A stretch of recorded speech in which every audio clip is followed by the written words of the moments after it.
Et la parole que je vais vous partager, c'est ce que j'ai eu quand j'étais assis là-bas. J'ai senti que je devais parler de la souveraineté de Dieu.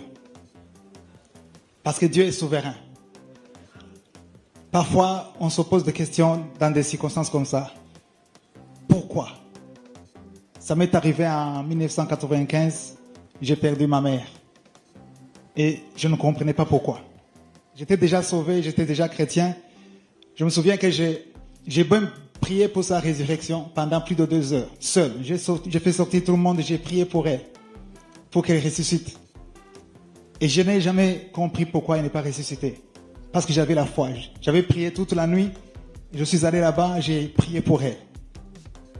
Et c'est là où j'ai compris le sens du mot souveraineté. Donc Dieu est souverain. Il n'a pas à tout expliquer. On veut toujours comprendre ce qui se passe. Mais il y aura toujours des choses qu'on ne comprend pas. C'est pour ça qu'il est Dieu. Si on peut comprendre tout ce que Dieu fait, là il ne serait plus Dieu. Mais nous sommes humains, nous sommes toujours limités. Il y a une parole que je vais vous partager, juste quelques 2-3 versets, dans Ésaïe 55, verset 8. Il est dit, « Mes pensées ne sont pas vos pensées, et mes voix ne sont pas vos voix, dit l'Éternel. » Donc nos voix ne sont pas ses voix. Le verset 9 dit, « Autant les cieux sont élevés au-dessus de la terre, autant mes voix sont élevées au-dessus de vos voix. Et mes pensées au-dessus de vos pensées. » Au verset 10, il dit, « Comme la pluie et la neige descendent des cieux, et n'y retournent pas sans avoir arrosé, féconde la terre, et fait germer les plantes, sans avoir donné de la semence au semeur, et du pain à celui qui mange, ainsi en est-il de ma parole qui sort de ma bouche. Et ne retourne point à moi sans effet, sans avoir exécuté ma volonté et accompli mes desseins. » Ce verset m'a toujours fait comprendre que Dieu est souverain. Parce qu'en tant qu'être humain, on a des voies, on a des propositions, on a des solutions. Mais parfois, nos solutions sont complètement différentes des solutions de Dieu. Parce qu'on ne peut pas comprendre Dieu. Dieu est souverain. Il nous demande de nous soumettre à sa position, à ses décisions. Parce que dans Romains, quand Paul écrit au Romains chapitre 11, verset 33, il dit « Ô profondeur de la richesse, de la sagesse et de la science de Dieu, que tes jugements sont insondables. » Insondable, c'est-à-dire on ne peut pas sonder, on ne peut pas comprendre. Et ses voies incompréhensibles. On veut toujours des voies qui sont compréhensibles, mais il y a des voies qui sont incompréhensibles. Car qui a connu la pensée du Seigneur, ou qui a été son conseiller? Qui lui a donné le premier pour qu'il ait à recevoir en retour? C'est de lui, par lui et pour lui que sont toutes choses. À lui la gloire dans les siècles. Amen. La vie humaine, il a parlé de fleurs, mais Jacques, quand il écrit, lui, il parle de vapeur. Il dit, vous ne savez pas ce qui arrivera demain. Personne ici ne sait ce qui arrivera demain. Certainement, tu as un plan de ce que tu vas faire demain ou après-demain, dans 2 mois, parce qu'on a la joie, parce qu'on a eu tout ce qu'on voulait. Tu as prié pour une chose, Dieu t'a exaucé, et si on te demande de rendre grâce, ce n'est même pas un sacrifice, parce que tu as vraiment la joie. Mais il y a des moments où Dieu te demande de donner un sacrifice.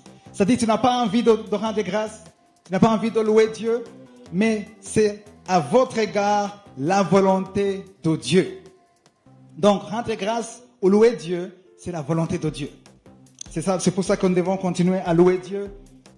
Même ce soir, la nuit, demain, on continue de rendre grâce parce que c'est la volonté de Dieu. David dit, je bénirai l'Éternel en tout temps. Dans ma Bible, j'ai souligné en tout temps. Parce que c'est facile de rendre grâce quand les choses marchent bien. C'est facile de rendre grâce quand tu es exaucé. Mais quand les choses ne marchent pas, c'est très difficile de rendre grâce. Maintenant, ce que le Seigneur a mis sur mon cœur, c'est de vous partager, d'accepter sa volonté. Amen. Ne vous lamentez pas. Cessez de poser la question de pourquoi. Parce qu'il y a des pourquoi que Dieu répond Mais il y a aussi des pourquoi que Dieu ne répond pas. Parce que Dieu il sait toujours ce qui se passe. Il est le maître des temps et des circonstances. Rien n'arrive au hasard. Il y a des moments où je me lève le matin, je n'ai pas envie de louer Dieu. Parce que les choses se compliquent. Les moments sont difficiles. Et je ne sais pas ce qu'il faut dire. Et quand tu ne sais pas ce qu'il faut dire, la parole de Dieu te demande d'ouvrir la bouche et de rendre grâce. Et de remercier Dieu dans toutes les circonstances. Les choses ne marchent pas, il faut louer Dieu. Les choses marchent bien pour toi, loue Dieu. Ne cesse pas de louer Dieu. Parce que la parole de Dieu dit, sa louange sera toujours dans ma bouche. Quand on dit que la louange reste toujours dans la bouche, c'est-à-dire qu'il y a des moments où tu n'as pas envie de louer. Il y a des moments où les choses ne marchent pas. Il y a des moments où tu as de mauvaises nouvelles. Il y a quelqu'un qui est Dieu, qui était précieux dans ta vie et tu es séparé de la personne. Mais la parole de Dieu te demande de continuer de louer Dieu. Dans Hébreu, Dieu, on dit, offrons sans cesse. Ici, je vais insister sur la partie qui dit sans cesse. Dans la version anglaise, on dit continuellement. Donc, il ne faut pas arrêter. Parce que c'est la louange qui attire la présence de Dieu. Dans Psaume, il est dit que l'Éternel siège au milieu des louanges. Et quand Jésus parlait avec la femme samaritaine, il a dit, le moment est arrivé où les vrais adorateurs adoreront le Père en esprit et en vérité.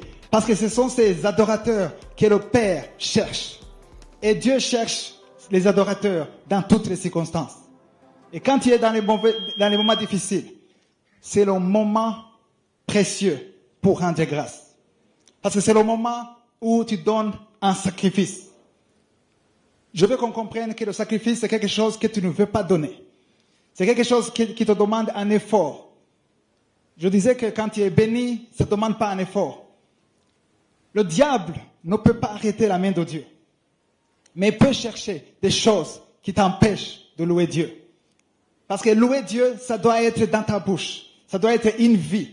Parce que j'ai compris que chaque fois que tu loues Dieu, tu attires sa présence. Je me souviens des moments où je ne savais pas comment vivre, comment payer le loyer, comment avancer dans la vie. Mais moi, je me mettais à genoux tous les jours. J'avais faim. Je ne savais pas comment m'en sortir. Mais je disais à Dieu, tout ce que je peux faire, c'est louer. Je peux adorer. Tout ce que tu as, tu n'es pas le propriétaire, mais tu es le gérant. Tout ce que tu as, la maison que tu as le titre de propriété, mais je dis que cette maison que tu as, ce n'est pas ta maison. Même si ton nom est écrit sur le titre de propriété. Pourquoi? Parce que Psaume 24, le premier vers invisible, appartient à l'Éternel. Salut à tous les champions, à toutes les championnes. J'ai été édifiée par le message de l'homme de Dieu parlant de la souveraineté de Dieu. Que le Seigneur fortifie son serviteur, relève son serviteur, qu'il fasse de même pour les deux familles respectives, pour les enfants. Continuons à prier pour son serviteur, pour ses enfants, pour les deux familles respectives, car cette famille a besoin de nos prières. Que le Seigneur fasse grâce. La volonté de Dieu est difficile à accepter, mais que Dieu console. Lui seul a les mots qu'il faut. Un message édifiant, un message qui transforme. Je pense au message de l'évangéliste Cospiel qui rejoint le message du pasteur Chris parlant de la volonté de Dieu, de la souveraineté de Dieu, accepter la volonté de Dieu, rendre grâce à Dieu pour la vie de Maman Blanche. Elle a aimé le Seigneur, elle a servi le Seigneur, elle a laissé les traces. Elle est partie, il a plu au Seigneur d'appeler sa servante. Nous bénissons le nom de l'Éternel.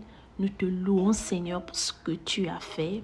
Je vous souhaite une merveilleuse journée, que Dieu vous bénisse, que Dieu vous fortifie à travers ces moments difficiles, comme la Bible dit, au jour du malheur.